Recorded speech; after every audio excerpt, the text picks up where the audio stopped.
जैसा कि हमने आपको कल बताया था, कैसे ईरान अब रेड सी के मुद्दों को पूरी तरह से अपने इर्द गिर्द रखने का इच्छुक दिख रहा है। वो इसलिए भी क्योंकि वो मुस्लिम देशों की अटेंशन चाहता है, क्योंकि जहां कुछ समय पहले तक हमास के लिए कतर पर ज़्यादा फोकस किया जा रहा था और सऊदी भी भारत के साथ आईएमएफ को लेकर आगे बढ़ रहा था, तो ईरान को भी कुछ ऐसा करना था जिससे अरब देश ही नहीं बल्कि दुनिया का ध्यान उसके ऊपर जाए, क्योंकि वैसे भी ईरान की खुद की हालत ठीक नहीं है। वहाँ की आम जनता ही ईरानी सरकार से तंग आ चुकी है और इसी चक्कर में ईरान भी हूती विद्रोहियों के दम पर एक आधा जीत अपने नाम करने का इच्छुक दिख रहा है। यही वजह है कि अमेरिका को रोकने के लिए उसने भूमध्य सागर को ही हथियार बनाने का सोच लिया है। वहीं ईरान का ये कदम भारत को भी चोट पहुंचाने का काम कर रहा है, क्योंकि भारत का 15 से 20% का चावल का शिपमेंट इसी जगह से होकर गुजरता है, जिसमें से ज़्यादातर अरब देशों को ही जाता है। अब इसके पीछे ईरान है या फिर हूती विद्रोही,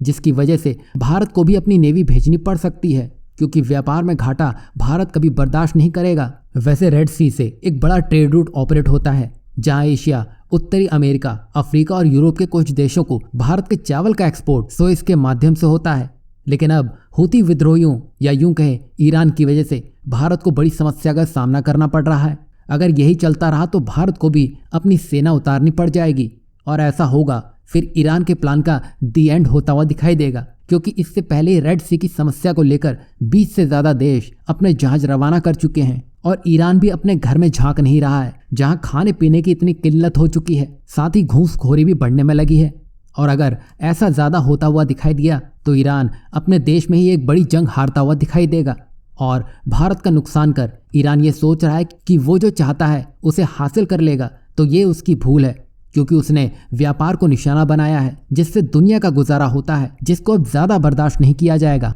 वहीं इन सब में अमेरिका भारत को इसमें शामिल करना चाहता है कि वो रेड सी में इन विरोधियों को पीछे धकेलने में मदद करे, और ये अमेरिका की चाहत नहीं बल्कि अमेरिका की मजबूरी है, क्योंकि हाल ही में ऑस्ट्रेलिया ने यह रिजेक्ट कर दिया था, जिसमें प्रधानमंत्री एंथनी एल्बनीज़ ने कह दिया था कि गवर्नमेंट टू गवर्नमेंट अमेरिका से ऐसी कोई बात सामने नहीं आई है। तो ऑस्ट्रेलिया जो फाइव आइज का एक मजा हुआ खिलाड़ी है, वो अपने दोस्तों को ही छोड़ रहा है, जबकि भारत यहाँ एक पलटवार करने की तैयारी में है।